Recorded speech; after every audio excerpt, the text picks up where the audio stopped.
افغانستان ته د ټرمپ سفر پنجابي پلوي سخت ورخطا کړل. دا چې څنګه مطلب را سره تر پایه پورې وګورئ. ګرانو لیدونکو السلام علیکم. افغانستان ته د امریکا د متحدو ایالاتو جمهور رئیس ډونالډ ټرمپ ناڅاپي لومړنی سفر په افغانستان کې د نن او له هېواده بهر د پاکستان د ګټو ساتونکي سخت ورخطا کړي دي. له ښاغلي ټرمپ سره په دغه سفر کې د هغه د ملي امنیت مشاور رابرټ اوبراین د استخباراتي او نورو چارو ځینې مشاورین هم شامل وو. جمهور رئیس ټرمپ په خپل دغه سفر کې تر هر څه ډیر افغان امنیتي ساتونکي وستایل چې په دې وروستیو کې خپل غلیم ته سخت غاښونکی ماتونکی ځواب ویلی دی. ټرمپ وویل زه د افغان امنیتي ساتونکو مننه کوم چې په زغرده او میړانه د ترهګرو خلاف جګړه کوي.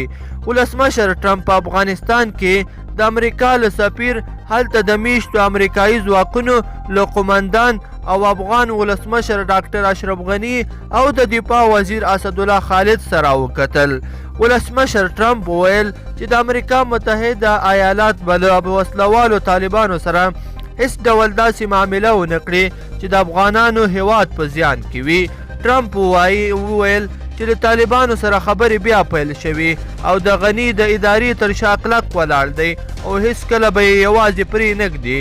افغان وطن ته د ټرمپ سفر دا ښیي چې امریکا لا هم پر افغانستان ولاړه ده او د غلطه نه غواړي شوي پرمختګونه له طالبانو سره د احتمالي جوړجاړي په سبب زیانمن شي. د ولسمشر ټرمپ دې خبرو چې امریکا د افغان حکومت او ولس تر شا ولاړه ده په افغانستان کې دننه او بهر هغه کسان سخت اندېښمن کړي چې په لویه کې د پاکستان او ایران د ګټو پالونکي دي.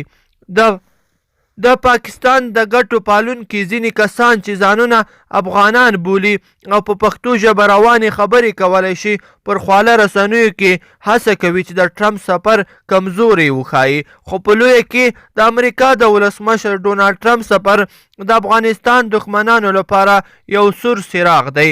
هغه کسان چې د افغانستان ګټې ورته مهمې دي د ولسمشر ټرمپ سفر ته د یو نیکپال په سترګه ګوري.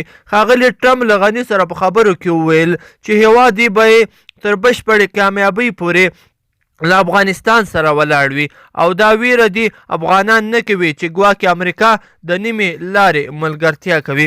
ګرانو لیدونکو په دې هیله چې مطلب مو را سره تر پایه کتلی وي. که مو ویډیو خوښه شوې وي نو در سره لایک کړئ او نورو دوستانو سره یې هم شریکه کړئ. مننه.